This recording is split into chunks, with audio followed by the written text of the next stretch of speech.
Thank you to all my channel members, including my fan appreciation level members and my contributor level members, for helping support the YouTube channel. Hello, and welcome to my channel.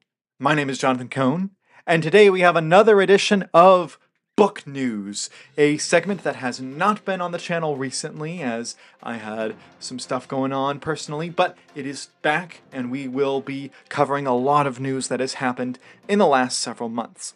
Some of these news pieces you may have seen elsewhere, but these are the big news pieces that I believe my audience will be the most interested in, and news pieces that I believed were very noteworthy. So I have 8 pieces to cover today, so we're just going to jump right in. First off, we have Batman Revolution, which releases in October 2025. We had already covered its release in a previous book news, but what we have now is the official notice that it is going to be the end of this series by John Jackson Miller. It is being pitched now as a duology, with Batman Resurrection as the first book and Batman Revolution as the second book. The news was broken by the editor Tom Holler on his Twitter feed, and we have John Jackson Miller confirming it as well.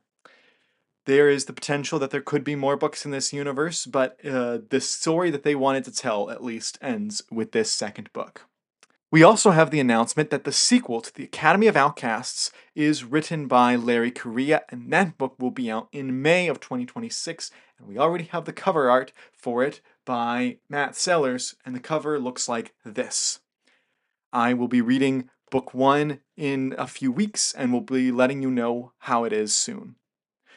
We also got a new announcement from Baen Books that Jason Cordova and Melissa Olthoff will be collaborating on the book To Tread Obsidian Shores, which is the first book in a new military science fiction series with cover art by Pierluigi Abbondanza and has a release date of January 2026. But that's not the only book news we have from Baen Books. We also have the announcement that Casey Ezel's Mage Light sequel, Blood on the Sand, will be releasing in April of 2026, and it has cover art by Sam R. Kennedy. And after a 2-year wait, Morgan Shanks' Die Slow, the second book in his self-published Runeborn trilogy, finally has a release date of October 2025. That book has cover art by Jeff Brown, which looks like this. I will be reading book 1 in that trilogy next month. I will provide a review to let you know how it is. We also have some Star Wars book news. It was announced a few months ago that Star Wars Outlaws Low Red Moon by Mike Chen will release in February 2026. And this is Mike Chen's first book since Brotherhood that he wrote back in 2022, which was a New York Times bestseller. I am personally very excited for this news. We also have a new Star Trek novel, Star Trek Picard to Defy Fate by Dayton Ward, which releases in February 2026. We do not have a cover art yet, but I believe that this is Dayton's first hardcover novel, and it is the first Picard novel we've gotten in over a year. The final piece of news that I wanted to cover is probably the biggest one, and the one that I personally find the most interesting. There is a new publisher that has been making a lot of waves recently, and that is Raconetuer Press. Raconetuer Press started out as a short fiction anthology publisher and has been moving into new areas, such as doing novels and boys' adventures books. They are trying to compete and to provide new books for the boys who have been forgotten in the publishing industry.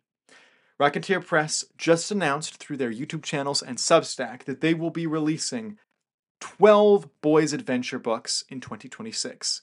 They will also be releasing 12 short fiction anthologies and 24 adult novels in 2026.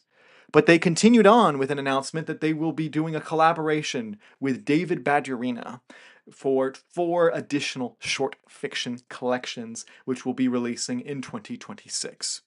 If you count all that up, that means we will have a total of 52 new book releases by Raconetuer Press in the year 2026. That is an average of a new book release every single week. Raconetuer Press is making some bold moves, and I hope that they are successful and that they are able to continue to create books. For more information, check out their YouTube channel and their Substack in case you want to participate. Well, there's all the news that we're covering. That was a very fast round of book news, not much editorializing there, but let me know which of these book news items was most interesting to you. And until next time, I'm Jonathan, and thank you for watching.